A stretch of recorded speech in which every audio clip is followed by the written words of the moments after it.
Assalamualaikum warahmatullahi wabarakatuh. Waalaikumsalam warahmatullahi wabarakatuh. Baiklah, pada kesempatan kali ini saya mengundang dua pengacara muda yang ada di Pekanbaru. Baiklah, perkenalkan di sebelah saya ada dua pengacara muda. Yang pertama ada Pak Ihsan. Ya. Yang kedua ada Pak Fadli. Baik Pak, langsung saja kita pada materinya. Apa sih motivasi Bapak pertama kuliah nih masuk di Fakultas Hukum? Pertama untuk kesempatan Pak Ihsan. Kalau bertanya masalah kenapa memilih Fakultas Hukum, lebih kurang begitu pertanyaan. Secara pribadi dari awal memang mengetahui bahwa Indonesia itu merupakan negara hukum. Tentu dari aspek itu menjadi peluang besar di setiap gerak-gerik kehidupan ini pasti memerlukan hukum.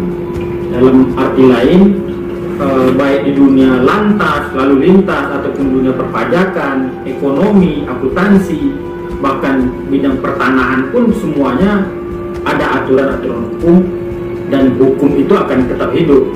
Itulah alasan pertama memilih Fakultas Hukum dan menyampingkan fakultas-fakultas lain. Baik Pak, terima kasih. Kemudian Pak Fadli sendiri, apa motivasi Bapak untuk masuk di fakultas ini? Ya kurang lebih sama ya dengan Pak Ihsan. Cuma hal yang mendasari saya masuk di Fakultas Hukum adalah faktor orang tua saya. Keluarga ya, faktor keluarga. Karena tidak menutup kemungkinan keluarga saya yang juga yang support saya untuk masuk di Fakultas Hukum. Oke. Jadi kurang begitu ya. Dan motivasi saya juga ya ingin menjadi penegak hukum juga untuk membantu masyarakat yang kesusahan dalam bidang hukum, dalam apapun itu. Nah, kebetulan saya mahasiswa di Fakultas Hukum di salah satu universitas yang ada di Riau, Pak. Oke. Dan saya mewakili rekan-rekan Fakultas Hukum lainnya. Bagaimana sih supaya nanti ketika saya lulus di suatu fakultas ini, jalur mana yang saya tempuh agar kami nantinya tidak kebingungan gitu dalam memilih profesi atau lain sebagainya, Pak. Oke.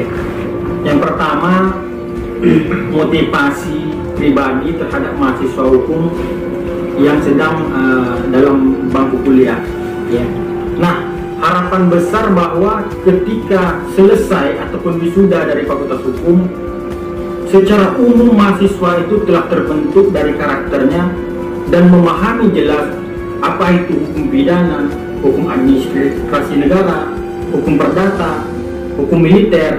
Nah, itulah yang menjadi bekal dan pembeda dia antara dia Fakultas Hukum, mahasiswa hukum dengan mahasiswa lain. Itu poin pertama. Nah, poin kedua, sembari dia ada semester 6, semester 7, atau semester 8 sudah mulai menganalisa tentang kemana kedepannya ia akan melanjutkan.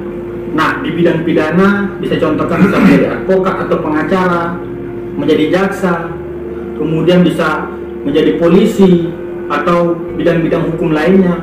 Di bidang perdata pun bisa menjadi notaris, kemudian bisa melanjutkan ke Mahkamah Agung menjadi hakim, panitra, jurusita, ataupun di swasta bagian legal-legal.